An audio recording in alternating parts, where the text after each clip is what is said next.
So recently, Paizo has released the Monster Core 2 for Pathfinder 2nd Edition and the Alien Core for Starfinder 2nd Edition, two significant monster books for both of these games that game masters can use to throw some foes at their players.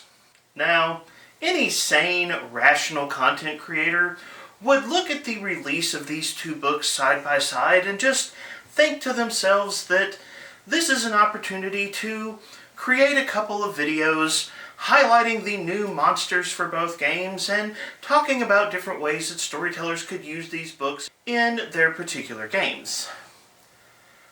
But do I strike you as a sane, rational content creator?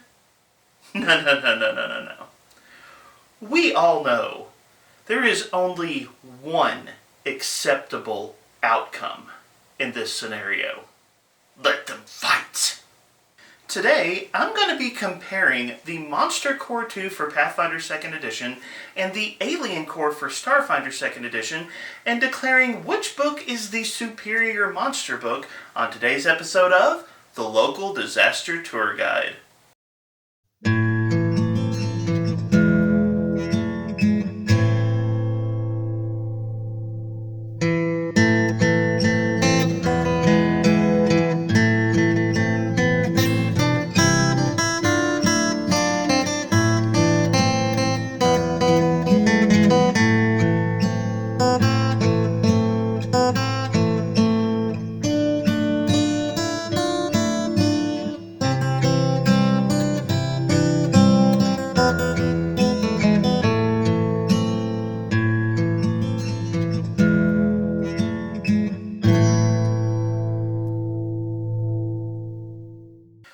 Hello travelers and tourists, my name is Mark and I am the Local Disaster Tour Guide. That's right, I'm a storyteller here to serve up some fresh internet drama just in time for Thanksgiving.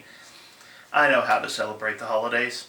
Welcome to a journey through the fantastic world of TTRPGs like Pathfinder and Starfinder, and welcome to a discussion of the recently released monster books for both of Paizo's major games, the Monster Core 2 for Pathfinder 2e and the Alien Core for Starfinder 2e. The goal of today's video is pretty simple. I want to compare these two books, put them side by side, and ask the question, which of these books is the superior monster book?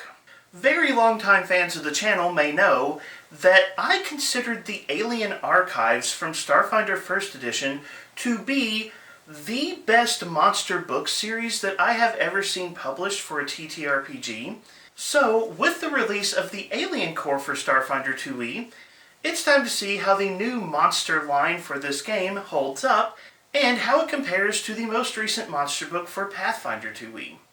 Now, the TLDR for this video, for those of you who just want to know about these books and what my opinion of them is overall, really quickly, I think that both of these books are fantastic products.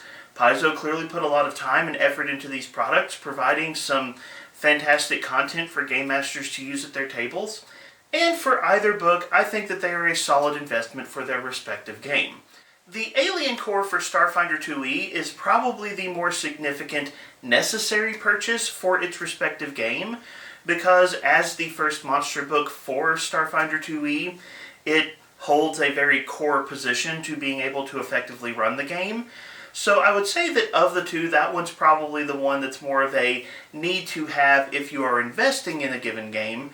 But Monster Core 2 for Pathfinder 2e is a fantastic product that now that the first Monster Core is out, Paizo has the opportunity to really cast a wider net and look for new storytelling options that they could bring into the game.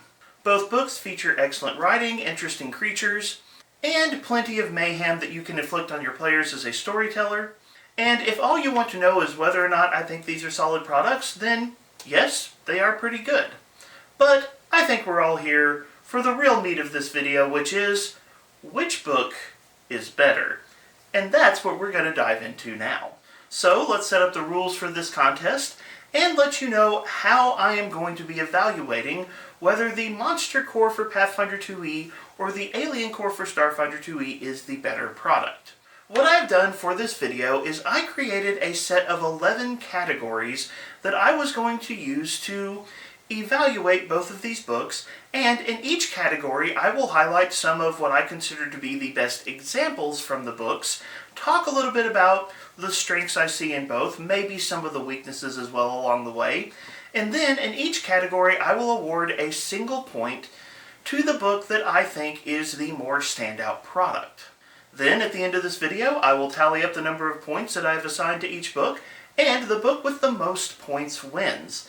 So before we get into all of that, feel free to jump down to the comments section, share your thoughts on which book you think is the better monster book for its respective game, and let me know what creatures you really enjoy from these books, because I think there's a lot of fantastic options that have been added in both. But with all that out of the way, let's get started. The first category that we're going to be covering today is what I'm going to call the raw specs or raw information of both products. Essentially, what do you get if you choose to buy both of these books? Up first, we have the Monster Core 2 for Pathfinder 2nd Edition. It comes in with an MSRP of $69.99. It is about 370 pages long, features a little over 300 monsters, and I'll go ahead and say this, it is the thicker of the two books. Because this is the second Monster Core book for Pathfinder 2nd Edition, this book allows Paizo to really explore a lot of creatures that it couldn't cover in the first book. The first book had to cover kind of your mainstays of a fantasy TTRPG, so this book lets Paizo kind of spread their wings a little bit and explore some interesting avenues when it comes to creatures and creature design. As for the Alien Core, this book is a little bit smaller but also a little bit cheaper. It comes in at an MSRP of $64.99, is approximately 220 pages long, and features a little over 200 monsters. So essentially this book is $5 cheaper, but over 100 pages shorter, and only has about 2/3 of the monsters that you would see in Monster Core 2. So let's go ahead and give an easy first point to the Monster Core 2. When you consider the specs of the book, yes, this book is a little bit more expensive, but if you ask me if I would be willing to pay an extra $5 for an extra 100 monsters in the Alien Core, yeah, I would. Paizo has plenty of content for creatures in the Starfinder setting, so I think it's just weird that the Alien Core is so much smaller than this book. Don't get me wrong, I appreciate what Paizo has done with the Alien Core. I think there's a lot to like about that book, but the fact that it is significantly smaller than the Monster Core, especially in a setting as expansive as Starfinder is, that's really just a bit of a letdown. And if I feel like you're measuring these books strictly on a content to dollar ratio, I really think that the Monster Core 2 is probably the clearer value here. Also, I know this is a little bit of an opinion piece, but the sketch covers for the Monster Cores are amazing. I love these things, and they are a lot more entertaining to me than the retro video game covers that they do for the retailer exclusives for Starfinder. I really wish they were doing sketch covers for Starfinder as well. These look amazing. So, just raw specs of the books, I've got to give the first point to Monster Core 2. Of course, that last thing that I mentioned in regards to cover artwork, that brings up a really important and very subjective aspect of comparing these two books. Let's go ahead and talk about the artwork of both of these books. Because Paizo is famous for producing some top quality artwork in all of their products. There's a lot of great art to go around. So, which book has the better artwork inside of the covers? I'll try to throw some examples of artwork from both of these books up on screen so that you have a few samples to look at, but I'll go ahead and admit up front that artwork is definitely a very, very subjective interpretation, and the artwork that one person likes is obviously going to be quite different from the artwork somebody else likes. And there is also an important point to be made that there is a massive difference between appealing artwork and effective artwork. For example, in the Monster Core 2, I do not like the design of the new Despair Dragons. That artwork is just, And I also have to admit it's very effective. It does its job. I am never going to be happy to see a Despair Dragon, but I can definitely say that the artist behind the Despair Dragon conveys the themes of that monster really well, and that helps highlight why judging artwork is a very subjective thing, because part of it is asking what's more important. Is it more important that a design be appealing, or is it more important that a design effectively convey what the monster is supposed to be and do? To that effect, there is a lot of effective and high-quality artwork in both of these books. And if I was going to judge the outcome of this category on the single best piece of artwork between the two, I would have to say my favorite monster artwork from either book is definitely the Mish Coatl from Monster Core 2. I think the Coatl designs in Monster Core 2 are beautiful. The Mish Coatl and the Shoe Coatl both look amazing, but the Mish Coatl, I want to adopt one with my next character. That thing looks so awesome. The artist on both of those knocked them out of the park. But evaluating the artwork of both books can't be reduced down to asking what is the single best piece of artwork, because there is a lot of artwork, and artwork is very important in conveying the tone of the game that you're trying to play. And this is where, I'm kind of sad to say it, don't get me wrong, the Monster Core 2 is solidly effective when it comes to artwork. A lot of the monsters sell what they're supposed to do really, really well, and I appreciate the artwork. It does its job, but as I was looking through the Monster Core 2, there weren't a lot of pieces that stood out to me. There were a lot of pieces that I saw it and then quickly forgot about it after I moved on. And while there are a few designs that I did consider noteworthy, for example, I really liked the Destiny Tempest and the new artwork for the Cinder Dragon. I think the Cinder Dragon artwork is peak dragon artwork, if you ask me. While there were a few pieces in Monster Core 2 that did jump out, overall, most of them were just effective to me. Whereas, with the Alien Core, there was a lot of great art in that book. You know, I just got done talking about how beautiful the Mish Coatl is in Monster Core 2. The Glass Serpent in Alien Core is almost on the same level. It's very close in my mind. Very, very solid artwork.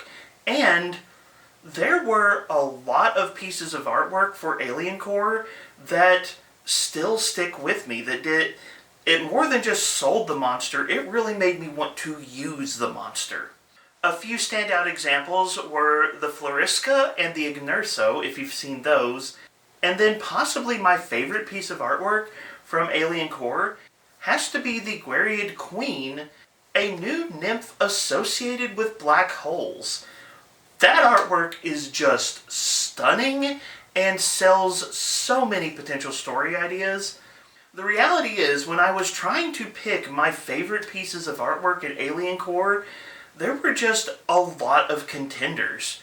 There was probably about 12 different monsters I considered mentioning for this part, and the fact that the artwork just so consistently jumped off the page for me, that makes Alien Core the winner in this particular category. Monster Core 2 has a few pieces I really like, but the artwork in this book I think is stunning and is well worth celebrating. Point Alien Core. Moving on, we have another category that is, again, pretty subjective, and this is a category where the Alien Core gets off to a really strong start. That is the lore category. Now, let's be clear, monster books are not lore books. I do not expect to pick up a monster book and deep dive into the intricate histories of a setting. I don't want to go down a rabbit hole of thousands of years of campaign setup. That's not what I'm talking about here. But an important part of any monster book is the lore that surrounds monsters, and where most of the book is focused on stat blocks and what the monster does in combat, you still have the introductory paragraphs, you have the little blurbs around the side, you have these little bits and pieces that Paizo drops in to sell the story of the monster, and if you're a fan of this channel, you know that story is very important. For a long time, I have said that I consider Starfinder to have the best setting writers in any TTRPG in the industry. That is a dramatic point I am willing to state. I think that Starfinder has some of the best setting writing you will ever find, and one of the reasons I love Starfinder, I loved it in first edition and I still love it now, is because Starfinder is just such a brilliant setting, and I will say that the Alien Core comes with a lot of good lore hooks in the brief sections that you get to see. So you get some glimpses into the war between the Aslanti Star Empire and the Veskarium. You get some interesting insights into the Swarm and what they're up to, and a lot of the creatures in Alien Core come with some very interesting, very engaging story hooks that you can use as a storyteller to draw your players into a game. The lore found in Alien Core is top-notch. Starfinder is a fantastic setting, and Paizo has done a good job of slipping a few pieces of that setting into the Alien Core so that you as a storyteller know how to use these creatures. But Monster Core 2 is no slouch. First off, I'll go ahead and say that some of the new bits and pieces of lore surrounding dragons that are dropped in Monster Core 2 are really, really interesting. The new Lost Omens book about dragons is getting ready to drop here in a couple of weeks, and you can definitely tell that Paizo wanted to set the stage for some of the fun stuff they were going to be doing in that product. It shines through in the dragon section of Monster Core 2, and I really appreciate that. And a lot of the other creatures that you see in Monster Core 2 come with some really strong hooks, some really good use of thematic elements. I've heard some other content creators on YouTube talk about how Paizo has gone the distance making golems a better reflection of the Jewish stories that creature comes from. I know other content creators have talked about it, so I'm not going to go in depth here, but I really appreciated that. Paizo did a very good job of offering some high-quality story hooks and helping you understand how to hook your players into the narrative around these creatures. Monster Core 2 is very, very solid.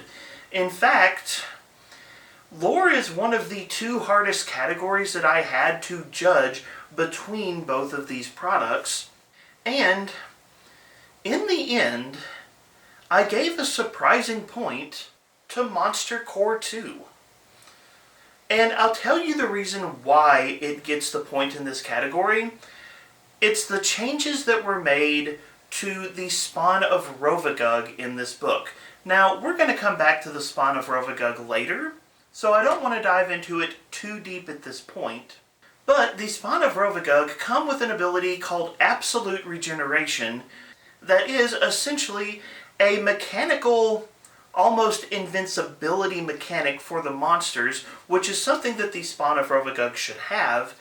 And as part of this Absolute Regeneration, each of the spawn of Rovagug have a unique kill condition.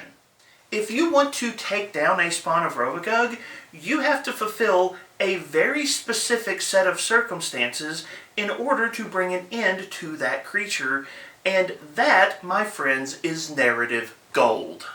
Paizo is giving you a campaign arc in one of the monster abilities, and I love that. It's amazing. Bravo, Paizo, bravo. This is weaving narrative and mechanics together. I am a fan of that stuff. I will always celebrate it when I see it, and Because Paizo took the time to do that with the Spawn of Rovagug, I have to say that the Monster Core 2 narrowly edges out the Alien Core when it comes to the lore that's found inside the book. Point Monster Core 2.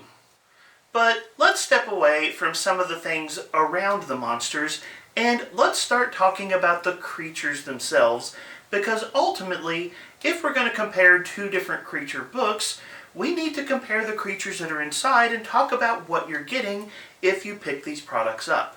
So what I'm going to do for the next several sections of this video is I'm going to talk about specific types of creatures and highlight some of my favorites in each category. We're going to talk about NPC creatures, low-level threats, mid-level threats, high-level threats. Then I'm going to dive into a few specific types of monsters, and those are dragons, planar threats, and, most importantly, kaiju. So let's dive into what is probably the easiest point I'm going to award in this entire video and talk about the NPC creatures, where, let's just be blunt, Alien Core is the superior product. So what do I mean when I say NPC creatures? These are the creatures that are essentially NPC stat blocks of one kind or another. And in Monster Core 2, you get several examples of NPC stat blocks. A good example of this would be the Samsaran Anchorite that is found in that book. It is essentially an NPC Samsaran that you could drop into a game that players might have to deal with or possibly battle. NPCs are a very important resource for game masters to have access to, and having NPC stat blocks that you can easily drop into a game is honestly a very, very practical tool. NPC stat blocks are critical. So critical, in fact, that Paizo has published an entire book for Pathfinder 2e called the NPC Core that is full of NPC stat blocks. That's what this book is. And I'm going to be honest, I think the existence of this book for Pathfinder 2e harms the Monster Core 2. In the NPC Core, they do a good job of dividing NPCs into different categories and then giving you a variety of NPCs around those categories that you could drop into a game. So if you wanted to deal with bandits in your Pathfinder 2e game, there's going to be a section of the NPC Core that gives you exactly that and gives you stat blocks at different levels that you can use. And the Monster Core 2 does not do that. When it gives you the stat block for the Samsaran Anchorite, it's a good stat block, you can use it, but there's nothing else to go with that. There's no other Samsaran characters that you can drop in, and this is going to come back later in this video. You don't get any guidance as a storyteller on how to use Samsarans with other NPC stat blocks that you might find. In the NPC Core, there are descriptions that like, okay, here's what the basic stat block is, and if you want to switch this out with an elf or a dwarf or some other ancestry from the game, here's some basic guidance about what that looks like. It's very strange to me that Paizo gives us these NPC options, but then doesn't give us the guidance on how to use those options in other contexts like we see in the NPC Core. It's a very obvious omission. Meanwhile, when you go over to the Alien Core, they do something very important, and that is they offer factions in this book. So, in this book, you will find the Aslanti Star Empire, or the Aeon Guard, I think is their name in this book. You will find the Free Captains, you will find the Xeno Wardens, you will find the Hell Knights. You know your PCs are going to rub the Hell Knights the wrong way at some point. This book gives you factions and then gives you multiple creatures per faction at different levels, meaning that you can use these factions as challenges for your players at different points in the campaign. You're not just getting a standalone Ancestry NPC stat block, you're getting full developed groups that might challenge your PCs. And that means when it comes to NPC creatures, such an easy point to Alien Core. Really and truthfully, Monster Core 2 doesn't even hold a candle in this category, and it's kind of sad to see Alien Core easily wins here. But let's move away from NPCs and start talking about creatures proper with what might be one of the most important categories in any monster book, and that is the low-level creatures that your PCs are going to run up against. Most campaigns do not make it to high levels, so it is the low-level threats in any game that are the most likely to see play at a table, meaning low-level creatures are really important, and you really want to sell what these creatures are and why these creatures are a threat. You really want the low-level creatures to be interesting, and both books here do a stellar job. This is another category where it was really hard for me to decide which of the two books was going to get my point. If we take a look at the Monster Core 2, there are a number of remastered monsters that have been provided in this book. One of my favorite is the Terror Birds. I've used these a few different times in my own games, and I was happy to see them get a proper remaster. I think that they are a very engaging monster. But if you go over to the Alien Core, there are some first edition Starfinder creatures that are showing back up that I'm really glad to see. A good example is the Squawks. It is a squirrel fox, it is adorable, and PCs are going to adopt all of them if you give them the chance. By the way, the trained Squawks that shows up in Alien Core comes with an ability called Go for the Eyes! I love it. So both books are certainly updating some classic creatures, and there are some good low-level creatures running around in both products. Jumping back over to the Monster Core, a couple of my favorites are the Miststalker, which is a water elemental creature that can solidify mist around a creature in order to trap them in place, and then the Goblin Snake that comes with an ability called Goblin Breath, which I never realized how terrifying the words Goblin Breath would be until I read them. So there are definitely a lot of really fun low-level threats that you can throw against players from Monster Core 2. However, Alien Core also comes with some really solid options here.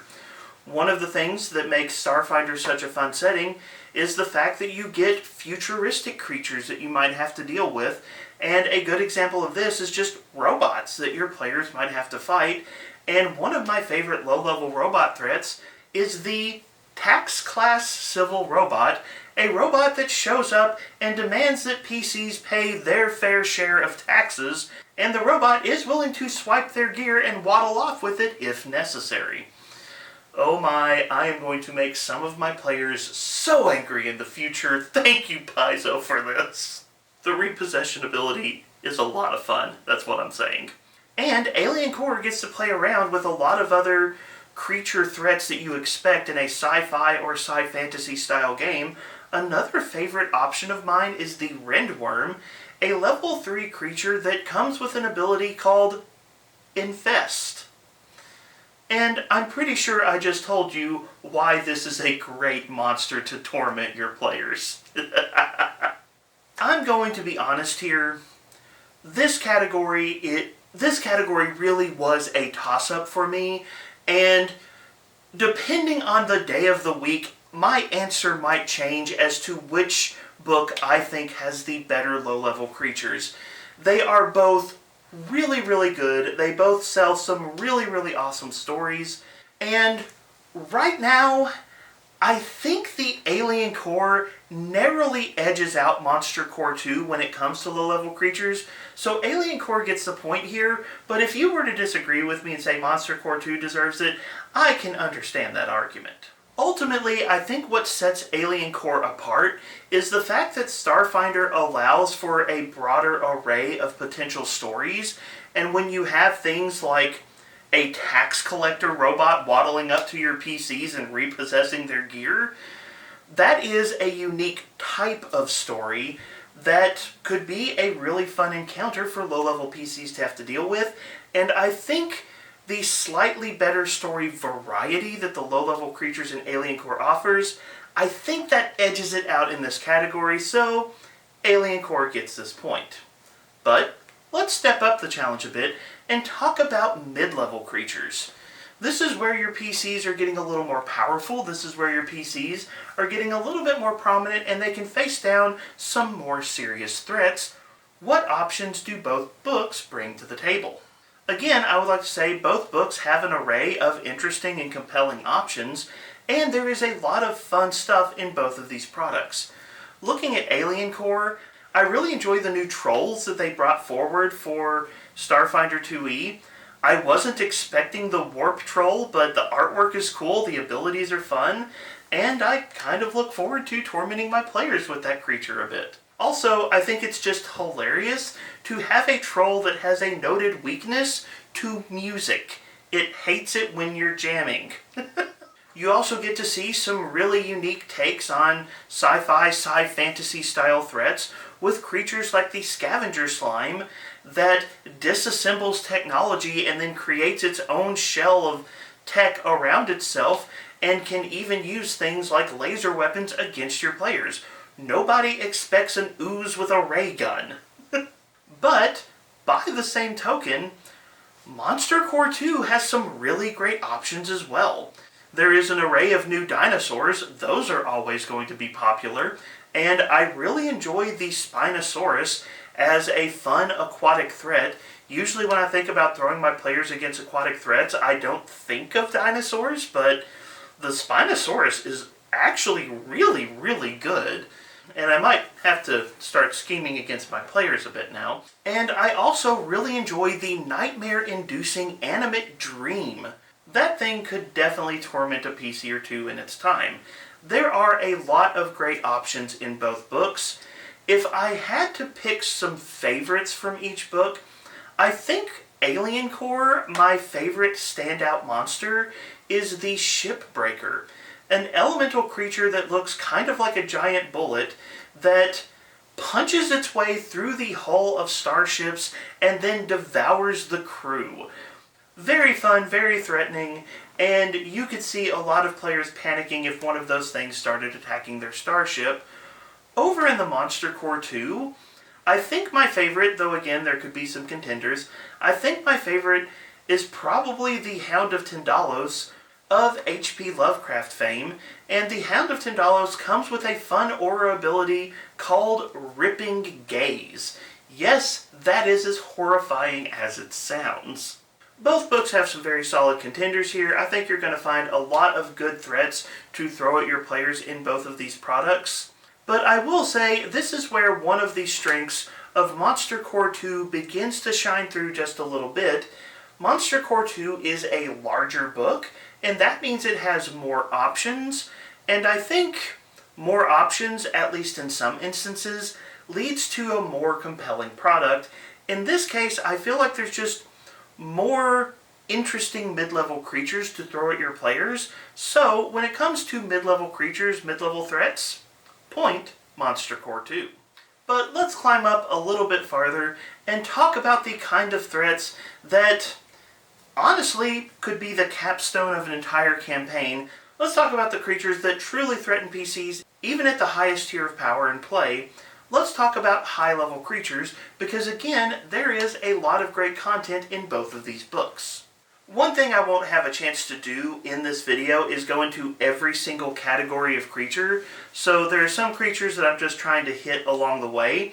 And one category of creature that fits neatly into the high-level threats category would be giants. We have new giants in both of these books, and for high-level threats among the giants, you have examples like the Tomb Giant in Monster Core 2 that comes with the comfortable Font of Death ability, and the stunning artwork of the new Moon Giant that has a wonderful ability called Gravitic Control. Honestly, I love both of these new giants. They're really, really well done. I think between these two creatures specifically, I like the Moon Giant a little bit more. Might be the artwork swaying me on that one, but they're both really good. But there are honestly a lot of high-level threats that stand out in both books. One of the first creatures that caught my attention in the Alien Core is a level 25 creature called the Illumentula. It looks like a giant mixture between a tarantula and a star, and apparently this thing is just walking around the planet of Akaton, firing off trans-reality beams. That's a thing. But if you're looking for some crazy dangerous high-level threats, Monster Core 2 is not to be outdone. They've got a lot of great options, and one of the classic options that they give is the Ravener, which is a powerful undead dragon akin to the Dracolich in D&D. Of course, high-level creatures are not just end-of-campaign style threats. You also have an array of other high-level threats that PCs might have to deal with, and you see some pretty good variety in both books. I think some of the new nymph options in Alien Core are very compelling. I talked about the Gwariad Queen, the Black Hole Nymph, earlier in the artwork section, but the Heliad Queen, the Star Nymph, is also pretty cool if you ask me. But jumping over to Monster Core 2, and probably revealing that I enjoy Call of Cthulhu a little too much, you have probably one of my favorite renditions of the Shoggoth in that book. So there are really good high-level threats in both products, and there's definitely a lot of stuff that game masters can have some fun with. Which one do I think is better? Again, I gotta give the point to Monster Core 2, and I think, again, in this category, it really just comes down to this is the thicker book, it has more options, and because it has more options, you get a little bit better variety in your stories.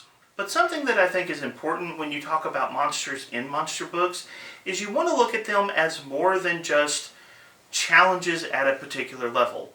Yes, as a GM, you think about low-tier threats, mid-tier, high-tier, and kind of those different areas of play, and it is important to have options in those areas, but you also kind of want to look at different types of creatures as a whole, and again, I can't look at every single family of creatures, that would make this video way too long, but I did want to look at a few categories of creatures and ask which book handles these different categories better. Starting with one of the classics of TTRPGs, let's talk dragons. Now, the Monster Core 2 is going to give us 8 new dragons, 2 tied to each of the different magical traditions. Our 2 new primal dragons are the Cinder Dragon and the Coral Dragon. Our 2 new occult dragons are the Despair Dragon and the Whisper Dragon. Our 2 new arcane dragons are the Rune Dragon and the Phase Dragon, and let me just say, I love the Phase Dragon artwork. The Cinder Dragon and the Phase Dragon both, fantastic artwork on both of those creatures. And then our 2 new divine dragons are the Requiem Dragon and the Resurrection Dragon. Jumping over to the Alien Core, it's a smaller book, so we don't have as many dragons, but we do get 4 new dragons, 1 for each of the traditions. On the Arcane tradition, we have the Abyssium Dragon, which is basically a radiation dragon. For the Occult tradition, we have the Akashic Dragon, which is the giant eye laser beam dragon, by the way. Then for the Divine tradition, we have the Cosmic Dragon, and then finally for the Primal tradition, we have the Host Dragon that can breathe a swarm of creatures on you. And let me just say, the Host Dragon, I would love to torment my players with a Host Dragon in a campaign. I could do some serious creepy crawly scenes with that one. So in the category of dragons, we've got 8 dragons in Monster Core 2 and 4 dragons in Alien Core. And overall, I would say that the dragons fill a decent role. You get a decent array of each of these types of dragons. You've got plenty to do with dragons from both of these products. But which book approaches dragons better? Let's break it down by tradition.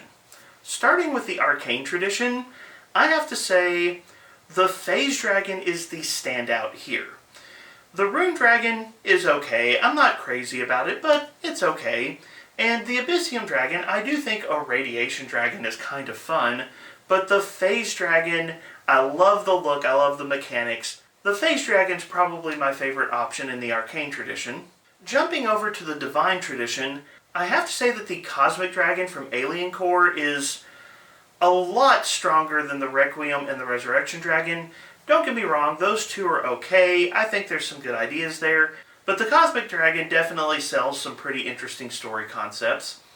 Taking a look at the Occult Dragons, I'll just be honest here, there's something about the artwork of the Akashic Dragon that doesn't sell the creature for me. I realize what they're going for, the concept is cool in theory, but the Akashic Dragon just doesn't appeal to me very much. Whereas the Despair and Whisper dragons, both I think actually land and are pretty solid. I mentioned earlier that I hate the artwork on the Despair dragon, which I'm pretty sure was the intended result here. So when it comes to the Occult dragons, I have to give the win to Monster Core 2. And then finally we have the Primal dragons. And this is a pretty tough one for me. The Host dragon is really creepy, and I definitely could have a lot of fun with that creature. But man, oh man, is the Cinder Dragon a classic. The Cinder Dragon is the standout classic of what dragons are supposed to be, and I love it. And the Coral Dragon's pretty solid too. As good as the Host Dragon is, as much as I want to use one in a game, I think the Primal Dragons land a little better in Monster Core 2. So if I go tradition for tradition, that's 3 traditions that I think are more solid in Monster Core 2, and 1 tradition that wins out in Alien Core. So when it comes to dragons in these books, I've got to give a point to Monster Core 2. So at this point, I'm sure you can see the scoreboard. Monster Core 2 is carrying some weight right now. And the size of the book relative to Alien Core is where I think a lot of the strength of Monster Core 2 is shining through. But let's go ahead and throw some more weight behind Alien Core. Let's talk about Planar Threats. What do I mean when I say Planar Threats? Planar Threats is kind of my catch-all term for anything that has the Celestial trait, the Fiend trait, or some other trait that represents the fact that they are not from this plane of existence. So when you look at Monster Core 2, creatures like the Aeons, the Aesir, the Agathons, the Azatas, of course the angels and demons and devils, daemons, you also have things like Psychopomps, Divs, and Sakils. There are a ton of planar threats in Monster Core 2. I actually forgot to mention Velstrak a second ago. There are a lot of planar threats in Monster Core 2. There are a lot of options for fighting creatures that are not of this world. And I have to say bravo to Paizo for all of the options they present in this book, but Alien Core is no slouch. You don't get quite as many categories as Monster Core 2. Again, Alien Core is a smaller book, but you get angels and archons, you get demons and devils, you get the Starfinder take on Psychopomps, and there is an entirely unique type of planar threat called the Spectra, which are creatures that are native to the Drift, which is a concept that doesn't exist in Pathfinder. So there are a lot of really interesting planar threats to be found in Alien Core, and I'll go ahead and tell you, I'm going to give the point to Alien Core on planar threats. They don't have as many in this book, but I feel like the writers for this book were able to play on planar threats in just more interesting ways. In Monster Core 2, probably my favorite planar threat is something called the Demivaga, which is the apostate devil that specializes in ruining friendships and tearing apart friendships. I thought that was very interesting, and it had some pretty cool artwork too. But for the most part, when I looked at the planar threats in Monster Core 2, most of them were pretty standard. There weren't a lot of things that just really jumped out and inspired new stories for me. But when I got to Alien Core, oh my, the writers were having some fun. First up, on the cover of the Alien Core, we have the Dipex, or the Rampage Demon.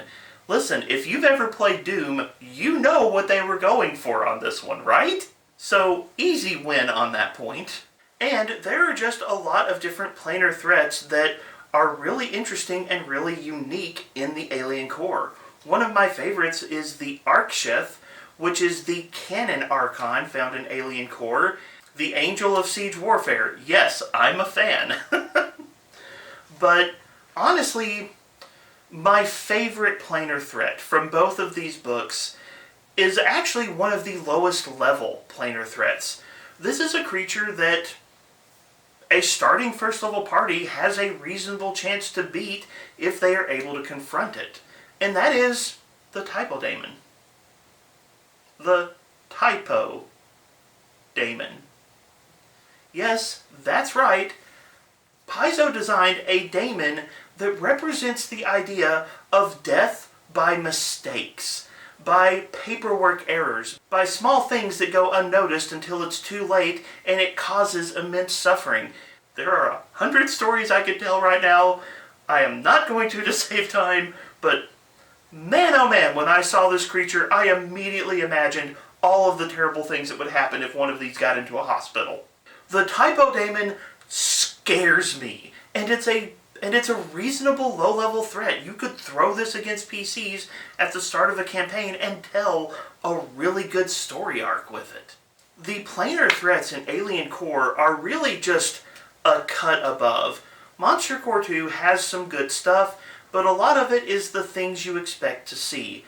Alien Core really plays with some new and interesting ideas, and the writers really have some fun with it. So when it comes to Planar Threats, I gotta give the point to Alien Core. But there's one category of monsters you know we have to talk about at this point. And that's the category that every nerd absolutely loves. Let's talk some kaiju. For this category, I specifically decided to highlight gargantuan-sized creatures only. The largest of large threats, the kinds of things that don't just threaten PCs, they threaten entire settlements and civilizations. These are more than just high-level threats. These are the types of things that can ruin kingdoms, and their actions literally shake the world around them. Let's talk kaiju. There are, again, a lot of great options in both of these books. Starting early, let's talk about the Middle, I think that's how you say that, the undead harbinger of the end times, pictured prominently on the front of Monster Core 2. Yes, this is a real thing your players might have to deal with, and yes, it is amazing. Give me an undead monstrosity capable of eclipsing the sun, and I'm pretty sure I can torment my PCs with it. Definitely a classic creature. Jumping over to Alien Core, you can find some equally terrifying foes, such as the gargantuan slime monster, the Terror of Ukulum. Now, I know you might be thinking to yourself, Mark, are you going to try to sell me on a gargantuan slime as a threat for PCs? Yes, I'm going to. Do you know why I'm going to sell you on this monster? Because this slime can open itself up to reveal a giant eyeball, and the attack of that eyeball is, and I quote, Vorpal Eye Beams. That is sadistic and awesome, and I love it! Again, fun options on both sides. Jumping back over to the Monster Core 2, we get some classic takes on some kaiju with the Titans, including the monstrosity from Greek myth, the Hecatochires. Again, I hope I'm saying that right. But if you've ever wanted to deal with an aberrant tyrant that has an attack called Hundred Hand Whirlwind, this is your opportunity. Some of these monsters from Greek myth are terrifying, and Paizo's done a good job of bringing those to life. Of course, Paizo's also pretty creative. They recognize that kaiju aren't just necessarily something you have to fight. Going back over to Alien Core, we have the Oma, or the space whale. That's a giant space whale that, yes, can serve as a starship for your player characters. I want one! That is really cool. It's a bit of a sci-fi trope, but it's a cool trope, and I'm glad to see that brought to life. You can fight the space whale, or you can fly the space whale around. Both of these are options, and it's kind of silly, but it's silly in the right way. Paizo is smart enough to realize that kaiju are not necessarily something you just have to fight, but might be something that you ally with. Good design. Of course, if we're talking kaiju, there is one set of kaiju in Monster Core 2 that must be mentioned. We've talked about them a bit already. The Spawn of Rovagug. There are two Spawn of Rovagug mentioned in this book, Volnagur and Sorvath Ka. Both of these creatures are absolutely terrifying. Both of these creatures have, as I mentioned before, lore written into how you have to kill them. The new spawn of Rovagug are fantastic game design and fit perfectly as an end-of-campaign threat. If you want your PCs to literally save the world, these are the kaiju to do exactly that. The spawn of Rovagug in Monster Core 2 are amazing. I love them, and the way Paizo has updated them for the remaster is just fantastic game design. I cannot say enough good stuff about it. I know other content creators have covered this. I'll probably come back to them in a future video, but the spawn of Rovagug are amazing. What about Alien Core? Well, they have a standout kaiju as well. And these are the Kaiju Core. Those of you who know your Starfinder lore may be aware that there is an entire planet that is overrun by kaiju, where the inhabitants of that planet are forced to build giant mech robots to battle these kaiju, and they also have to use like special orbs to drive the kaiju away, and you have an entire planet that is nothing but the plot of Godzilla and other giant monster movies. It's awesome in all of the right ways, and Paizo does something here that I absolutely respect with the Kaiju Core. They don't stat them. Paizo straight up tells you, you can't fight these. If one of these things show up, the only way you can fight them is if you happen to have one of the giant robots that that planet has access to. If you do not have one of those giant robots and you go up against this thing, you lose. And that, my friends, is something that should be true of kaiju. Kaiju Core do not have stats because your PCs are not going to fight them. Instead, the Kaiju Core are presented as hazards that your PCs try to survive if one of these creatures attacks. That is storytelling. I love it, and for that reason, as good as the spawn of Rovagug are, the Kaiju Core push the Alien Core over the finish line on this category. When it comes to kaiju, I have to give the point to Alien Core. Both of these books give you some fantastic kaiju that players have to deal with, but only one book is willing to say, you don't fight this, and as a result, Alien Core takes the win. So, now, both of the books are even. 5 points for Monster Core 2, and 5 points for Alien Core. One category remains. And this category is going to be a category where I have some opinions. Paizo, if you're watching this video, I want you to know this is a category where I know you can do better. The last category in this video is extras. What does Monster Core 2 and Alien Core do to go above and beyond being just a monster book? Before Starfinder First Edition, this is a question I never would have asked. But a long time ago, I did a video about why the Alien Archives from Starfinder First Edition were such standout products for me, and the reason was, when Paizo designed the Alien Archives for Starfinder First Edition, they designed them as books that had content for game masters and for players. In the original Alien Archive series, you had a lot of content that was presented specifically for players. New ancestry options that players could pick, new items that players might find or build from the bodies of their slain foes. There were sections all throughout the Alien Archives dedicated to giving players new options themed around the monsters featured in those books. What made the Alien Archives so good was they were more than just monster books. Yes, the monsters were in there. Yes, there was a lot of great stuff that GMs could use, but the fact that you sprinkled in things that players might find and might find exciting, that was what made the Alien Archive series stand out. And if I'm being entirely honest, neither of the two books in this video measure up to what the Alien Archive series did in Starfinder First Edition.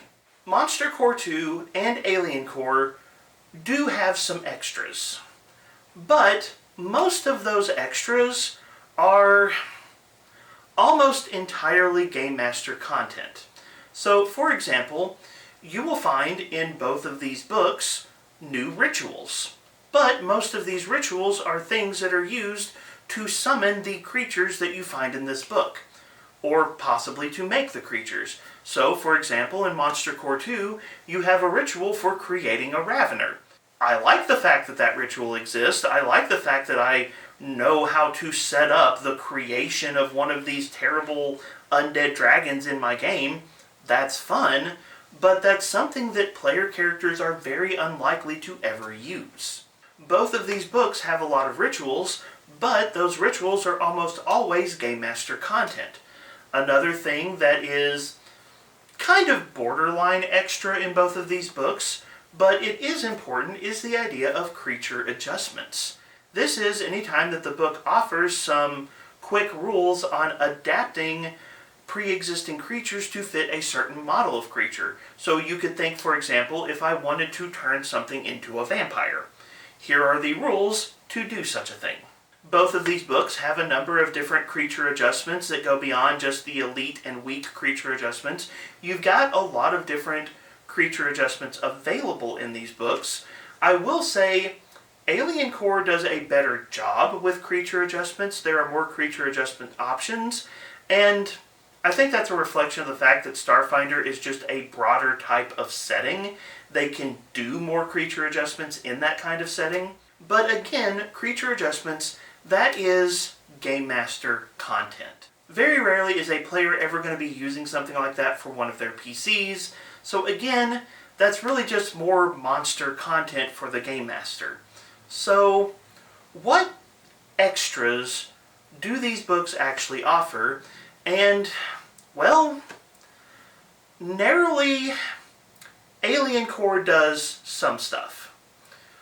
The Monster Core, the only real extras I could find is there are a couple of places in this book that offer some items associated with particular creatures. But again, most of these items are unique to those creatures, meaning that most of your players, even if they find this item, probably aren't going to be able to use it unless you as a storyteller adapt the item. There's just very little content in the Monster Core 2 that players can take advantage of. But do you know what Alien Core does? The reason Alien Core is going to win today's competition is because it goes for the eyes. Yes, the Squawks has returned. One of the things that sets the Alien Core apart is there are a few places in this book, such as the trained Squawks, that give you the stats for animal companions of the creatures that are presented. And that is a player character option. That is the kind of content that made Alien Archives so good in Starfinder First Edition. And Paizo, if you are watching this video, my biggest request, Monster Core and Alien Core, as these series go forward, put in some stuff that player characters can play with. It doesn't have to be a lot, but simple things like a new spell, a new animal companion option, new things that players can do, that stuff is golden, and it makes a book so much more engaging. The Alien Archives series is still my golden standard of what monster books should be, but the Alien Core does show that you remember some of those lessons, and the fact that you include animal companion options in this book, that is a very good start. I want to see you build on these things in the future. Still, for the purposes of this video, our final category, the Alien Core remembers some lessons from First Edition, offers just a little bit extra for the players, and the final point goes to the Alien Core, giving us a victory at a score of 6-5. The Alien Core is the superior monster book. But, of course, all of that is just my opinion. The time has come for me to turn the conversation over to you. What are your thoughts about the Monster Core 2 for Pathfinder 2e and the Alien Core for Starfinder 2e? Do you agree with some of the strong points that I've pointed out? Did I mention some of your favorite monsters in these products? Or are there some other standout offerings that I've overlooked? And do you agree with my final assessment that while the Alien Core may be a slightly smaller product, that the content offered within stands out just a little bit more, making it the stronger investment? Jump down to the comments section and join the conversation. I'd love to hear your thoughts about this discussion. And let me know which creatures from the Monster Core 2 or the Alien Core you would like to see featured in the Creature Feature series next year, because I definitely think there are several creatures that are lining up for that particular series. While you're down there, don't forget to do the other stuff that helps support the channel. Please remember to like, share, and subscribe. You can check out my free Discord and my Patreon. All of those links will be in the video description down below. Also, for those of you who celebrate, I want to wish you a happy Thanksgiving. And as always, thank you so much for being here. Thank you so much for being part of the conversation. Have a wonderful day.